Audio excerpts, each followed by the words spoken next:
you find yourself struggling to control your emotions in the midst of life's challenges? Have you ever felt like your mood dictates your actions, especially when it comes to managing your money? You're not alone. Most people are trapped in a cycle where their emotional instability directly impacts their financial decisions. And before they know it, they are left with a constant sense of stress, regret, and uncertainty about their future. But what if I told you that you could break free from this destructive cycle? That you have the power to take control of your emotions and finances, making them work for you instead of against you. Today, we will explore why most people lose control of their mood and money, and most importantly, how you can break that cycle, take charge of your life, and create lasting success. Stay tuned, because the transformation starts now. Emotional instability is one of the most overlooked but powerful forces that affects people's decision-making, particularly when it comes to managing money. Our emotions, how we feel, how we respond to situations, and how we process the world around us have an enormous impact on every area of our lives. And when those emotions are unstable or unpredictable, it becomes difficult, if not impossible, to make sound decisions, whether personal, financial, or relational. Many of us have experienced moments where our emotions led us to make decisions that we later regretted. These decisions may have been rooted in impulse or fear, influenced by a temporary mood swing, or caused by a sense of uncertainty or inadequacy. For instance, when someone is feeling low or stressed, they may engage in emotional spending, seeking comfort in material items or experiences that offer temporary relief from their emotional state. It's a common reaction. People turn to shopping, eating, or other habits as a way of coping with feelings of frustration, sadness, or stress. While it may provide instant gratification or distraction, it does nothing to solve the underlying issue and often creates additional problems. The result? A sense of guilt or regret after the purchase, combined with the looming reality of an unbalanced budget or financial strain. On the flip side, when people are overly happy or excited, they can also be prone to reckless spending. We've all been there, celebrating a victory or an accomplishment with a little too much enthusiasm. While there's nothing inherently wrong with rewarding yourself for achievements, the lack of emotional balance can lead to overindulgence and the impulsive desire to buy things you don't really need or can't afford. When this behavior becomes a pattern, it turns into a destructive cycle that keeps repeating itself, weakening one's financial health over time. This instability doesn't stop with just financial decisions. Uncontrolled emotions can affect every aspect of life, from work to relationships. When people are feeling irritable, anxious, or overwhelmed, they might lash out at others or withdraw completely, which can strain their personal and professional connections. Poor communication, unhealthy habits, and a lack of emotional regulation can quickly derail relationships and prevent individuals from creating meaningful and sustainable success in their lives. But the issue goes deeper than just poor decision-making in moments of emotional vulnerability. Emotional instability can also cloud our vision of long-term goals, making it harder for us to prioritize. When we're constantly caught up in the highs and lows of our emotions, we lose sight of what really matters, like saving for the future or staying disciplined with our spending. Our emotions distract us from the disciplined mindset needed to secure our future and avoid financial pitfalls. The result? People fall into cycles of debt, anxiety, and regret as they attempt to manage their money without emotional stability to guide them. At the core of emotional instability is the inability to recognize and manage our feelings before they dictate our actions. Without emotional intelligence and the ability to master one's emotions, people are often at the mercy of their moods. Their emotions drive their decisions, making it difficult to think logically or make decisions that align with their long-term goals. This emotional volatility also creates a sense of chaos, as there's no consistent framework for making decisions. One moment, a person might feel confident and capable of handling their finances, But the next, a wave of stress or uncertainty, can knock them off course. Overcoming emotional instability is a gradual process, but is essential for achieving both financial and personal success.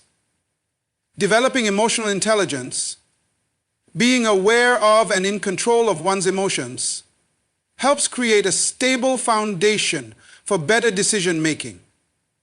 Once we are in control of our emotions, we begin to make conscious choices that align with our goals and values, rather than reacting impulsively to external pressures or internal emotional turbulence. And when we begin to practice emotional regulation, we not only improve our financial health, but also our mental and relational well-being. In short, emotional instability is one of the most significant contributors to poor financial decision-making. It's often the invisible force driving individuals to overspend, make hasty decisions, and act against their best interests. By learning to master our emotions, we open the door to a more balanced, stable, and fulfilling life, one in which our money and mood work together to create a sense of purpose, direction, and long-term success. The environment we live in plays a powerful and often underestimated role in shaping our emotional and financial behavior. Every day we are surrounded by influences, people, media, habits, and cultural norms that silently mold our attitudes and decisions.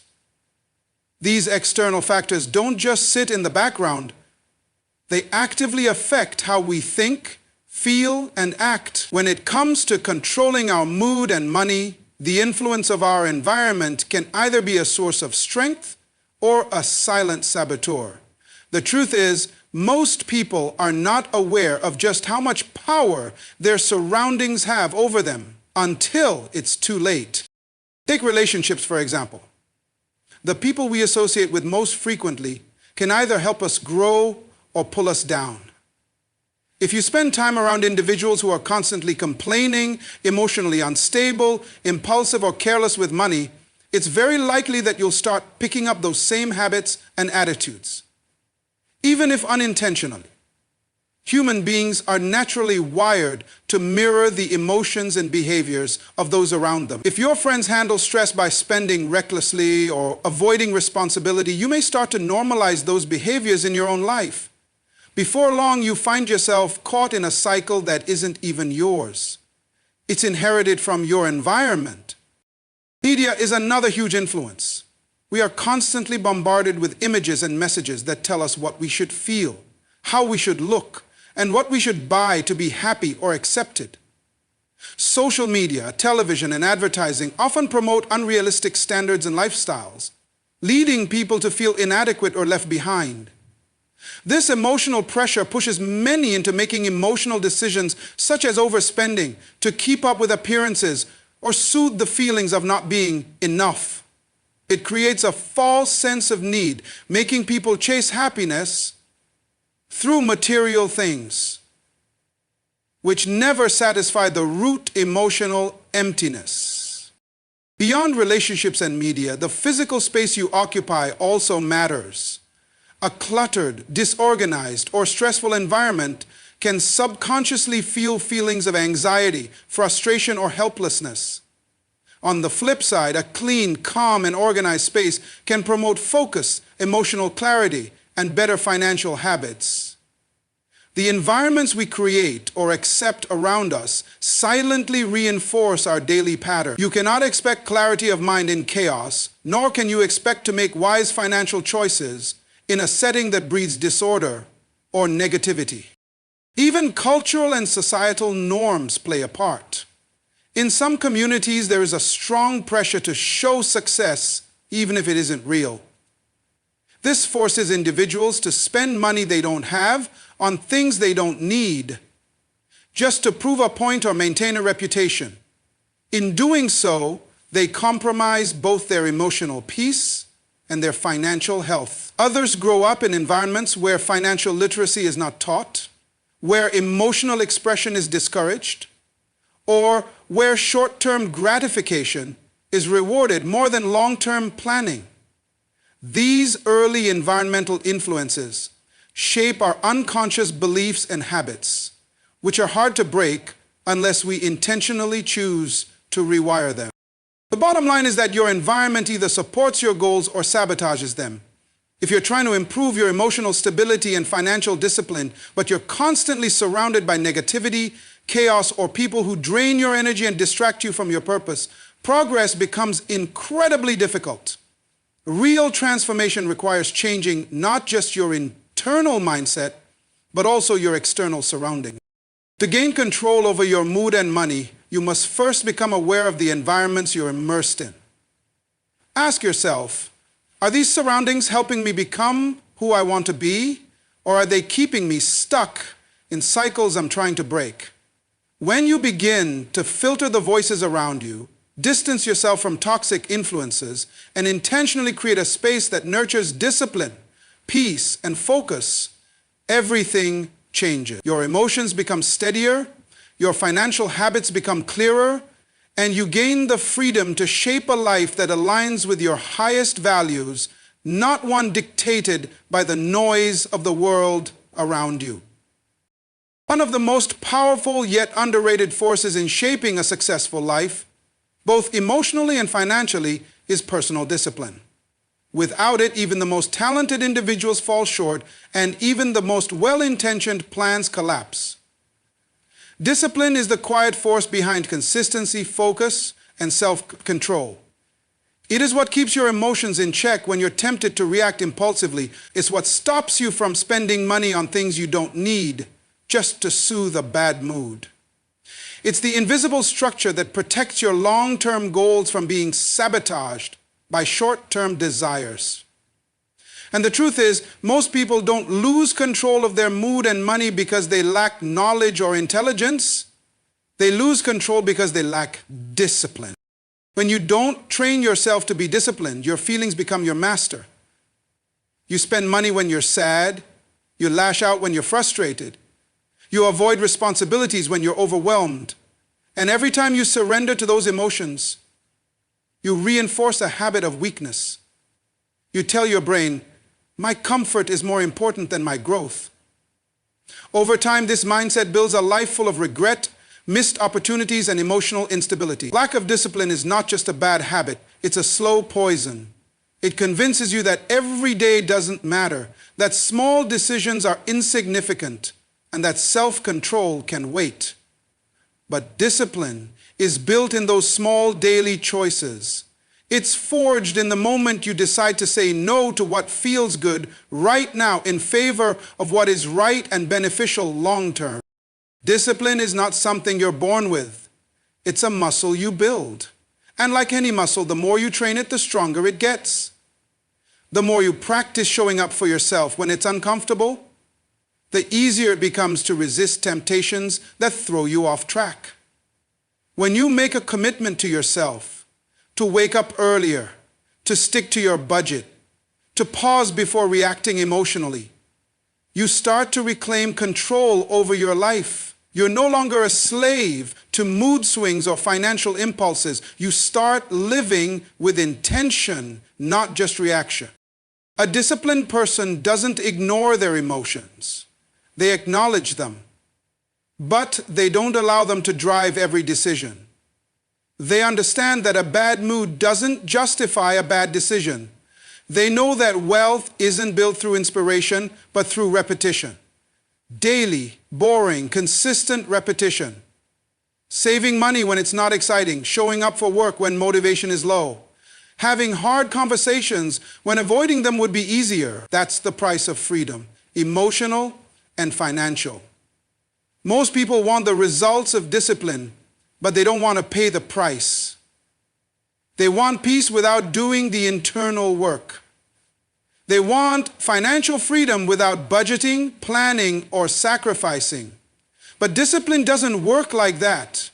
It gives back only what you put in.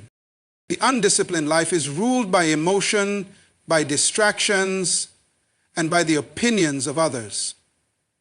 In that state, you're constantly reacting, constantly putting out fires, and constantly making excuses for why you're not where you want to be. You might blame your circumstances, your upbringing, your job, or even other people.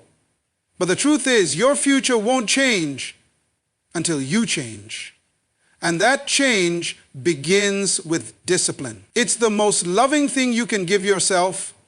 It's the foundation of all progress. And it's the doorway to stability, both emotionally and financially. You may not control everything that happens to you, but you can control how you respond. And the only way to consistently respond with wisdom, patience, and clarity is by training yourself in discipline.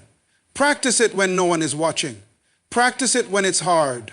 Practice it when you don't feel like it. Because those moments of discipline will become the bricks that build your character, your mindset, your bank account, and your peace of mind. In the end, discipline isn't about punishment or deprivation. It's about alignment. Bringing your daily choices into harmony with your highest values and your long-term vision. When you develop the discipline to do what's right, even when it's uncomfortable, you become unshakable. Your emotions may fluctuate, but they won't control you. Your finances may be tested, but they won't destroy you. That is the power of discipline. It gives you control in a world that constantly tries to take it away. And once you have it, you begin to live not by default, but by design. Emotional spending is one of the most common ways people lose control of both their mood and their money. It's not just about shopping or spending recklessly. It's about trying to soothe emotional discomfort with financial decisions. Every time someone buys something they don't need to feel better, distract themselves, or fill a void, they are emotionally spending. This behavior is often triggered by stress, loneliness, boredom, anxiety, sadness, or even excitement. It provides a momentary high, a quick fix, a sense of control, but like all emotional responses that aren't rooted in wisdom, it comes at a cost. That cost isn't just financial. It's emotional as well, because the underlying issues remain unresolved. The problem with emotional spending is that it doesn't actually solve anything. Buying a new outfit doesn't cure insecurity. Ordering takeout because you're stressed doesn't reduce anxiety. Upgrading your phone won't fix loneliness. But in the moment, it feels like relief. That's the trap. Emotional spending is a coping mechanism that creates a false sense of satisfaction. It gives people the illusion that they are rewarding themselves or making progress, when in reality, they are often digging a deeper emotional and financial hole. Worse, the aftermath of emotional spending is usually regret.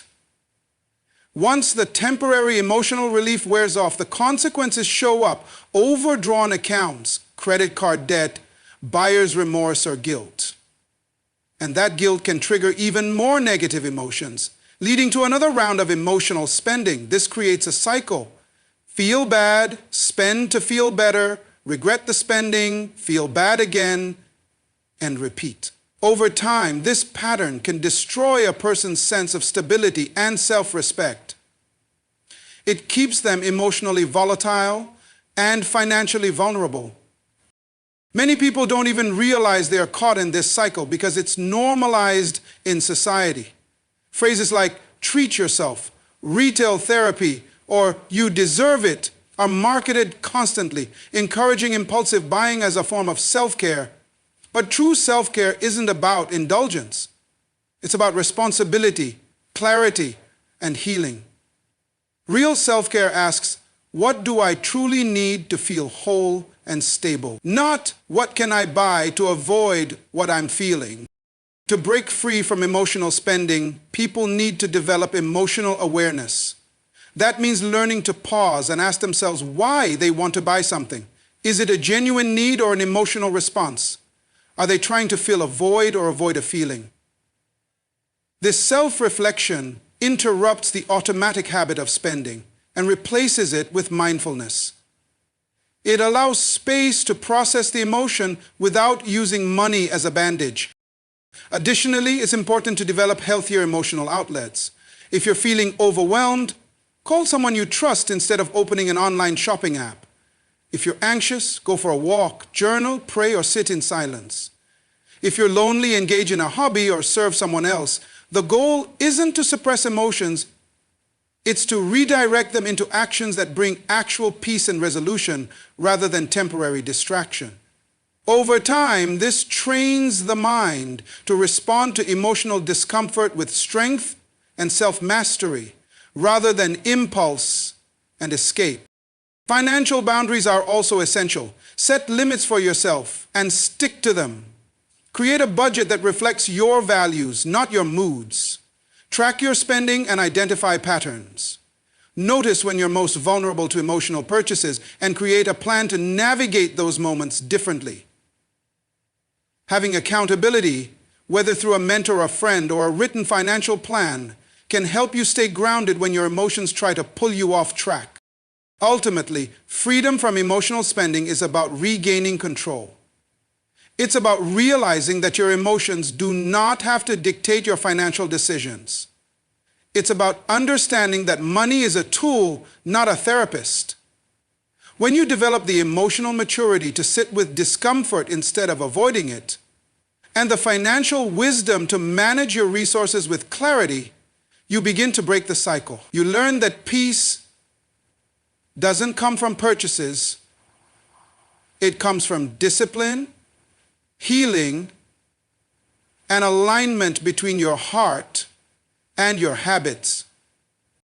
When you no longer use money to manage your mood, both your emotional and financial lives begin to stabilize. You make choices with intention. You feel empowered rather than reactive. And most importantly, you begin to build a future based on strength, not survival. That's when lasting transformation begins. Environment is not just where you live, it's what lives around you and within you.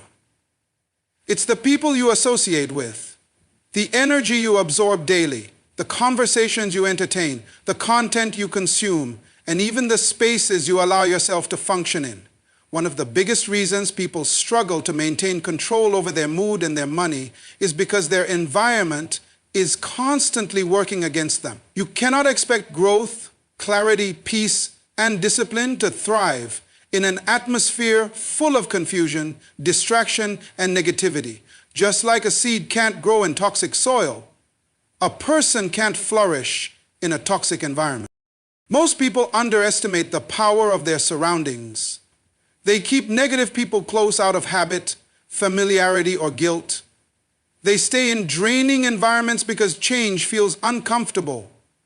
They consume chaotic, dramatic, or materialistic content all day and then wonder why they feel anxious, dissatisfied, or financially pressured. Your environment shapes your mood before you even realize it. Walk into a room where people are complaining, gossiping, or talking about failure, and you'll feel your energy shift, even if you don't say a word. Similarly, spending time in environments that encourage you, challenge you to grow, and hold you accountable will naturally elevate your mindset and habits. Your environment either pushes you forward or pulls you backward. There is no neutral ground.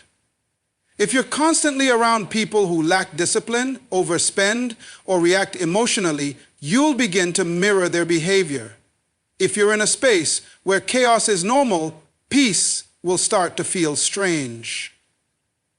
That's why it's so important to audit your surroundings, not just physically, but emotionally and spiritually. Ask yourself, does this space feed my focus or drain it?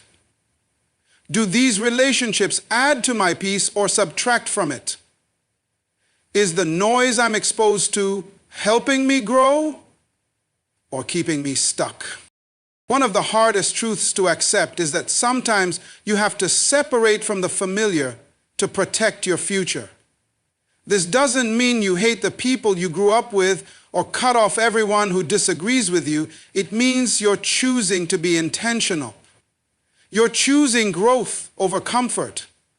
You're choosing to be around people who stretch your vision instead of shrink your potential. That might mean spending less time with friends who always want to spend money but never want to invest in their purpose.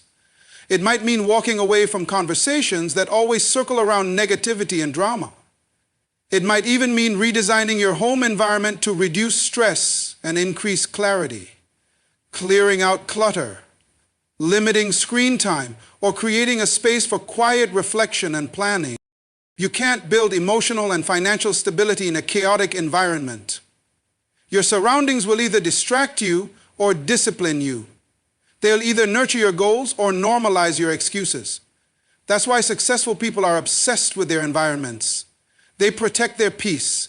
They curate their circle. They design their spaces with purpose, not because they're better than anyone, but because they understand that transformation is not just internal, it's environmental. The right environment gives your discipline a place to grow. The wrong environment suffocates it. The content you consume is also part of your environment. What are you feeding your mind every day? Is it encouraging you to be calm, focused, and wise, or is it pushing you to compare, react, and spend? Social media, music, podcasts, and even the news all shape your inner environment. If your feed is filled with chaos, outrage, and unrealistic lifestyles, it will influence your thoughts without your permission, and those thoughts will drive your emotions, and those emotions will lead to impulsive choices, financially and personally. That's why guarding your environment is not a luxury, it's a necessity. When you begin to take control of your environment, you start taking control of your life. Your mood stabilizes because you're not constantly surrounded by drama. Your financial decisions become clearer because you're not influenced by materialistic noise. Your purpose becomes louder because the distractions get quieter. It all starts with intention. You don't have to fix everything overnight.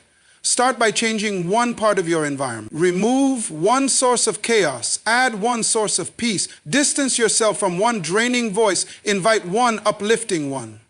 Small changes compound into major transformations when done consistently. If you truly want to break the cycle of emotional instability and poor financial habits, your environment must change. You can't just change your behavior, you have to change what influences your behavior. Your environment is always speaking to you. Make sure it's speaking life, not confusion.